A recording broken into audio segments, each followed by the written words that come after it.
Jared here from the Heel to the Face podcast. It's Sunday morning. We're just about 7 hours removed from the end of the Royal Rumble down at Tropicana Field in St. Petersburg.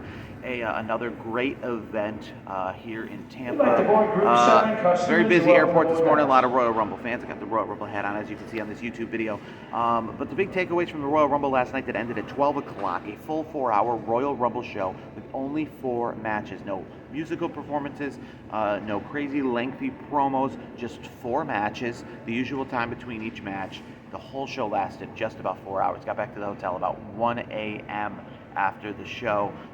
So a very long show, despite the fact that a very short card. But I think the consensus is that the women's Royal Rumble match was the better of the match. No surprises in either the men or the women if you follow along in the world of wrestling. Naomi obviously wrestled her last match in TNA pretty recently, so it was no surprise she was in this Rumble, but she got an amazing ovation and got a good spot at number 2, where she got a nice full entrance. Now, as for the men's Royal Rumble, also no surprise in Andrade. He was actually scheduled to be at GCW wrestling on Friday night. It was pulled from that. He'd been seen training at the Performance Center, so no surprise there that he was in the men's Royal Rumble. But the biggest surprise, I think, for anybody in this Royal Rumble was on the women's side, and it's TNA Women's Champion Jordana Grace.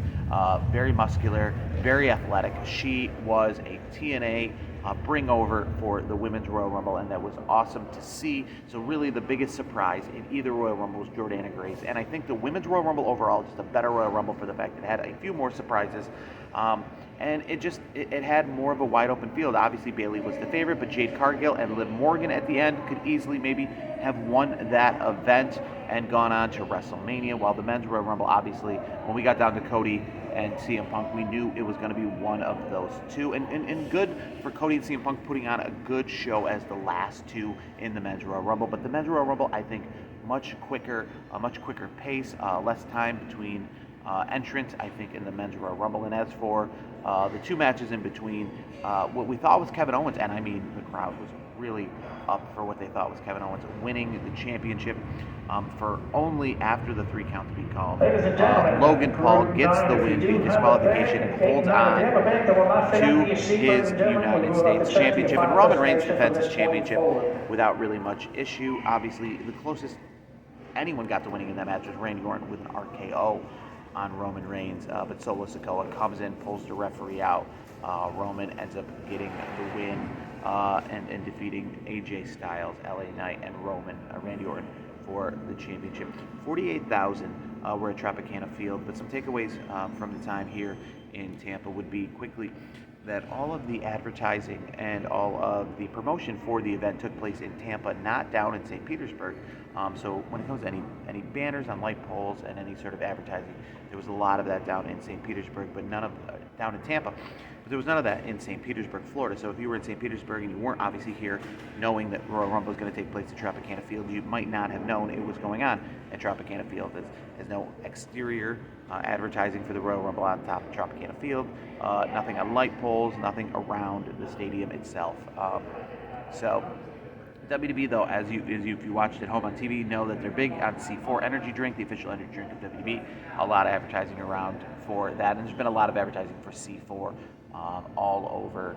Anytime you go to a big WWE event, obviously they sponsored last night's Royal Rumble countdown banner. So when you would leave Royal Rumble last night, the advertising wasn't for people who were not WWE fans to know that the Royal Rumble was in town, but it was for WWE fans to see other WWE advertising, like C4 being the official energy drink of WWE, or Love in WWE, the new Hulu show featuring Bianca Belair and Montez Ford. So it was more advertising to WWE fans leaving the Royal Rumble than it was to non-WWE fans knowing about the Royal Rumble. But here in the airport and in Tampa, a lot of advertising for both the Royal Rumble and Monday Night Raw. This Monday night should be a good Monday Night Raw.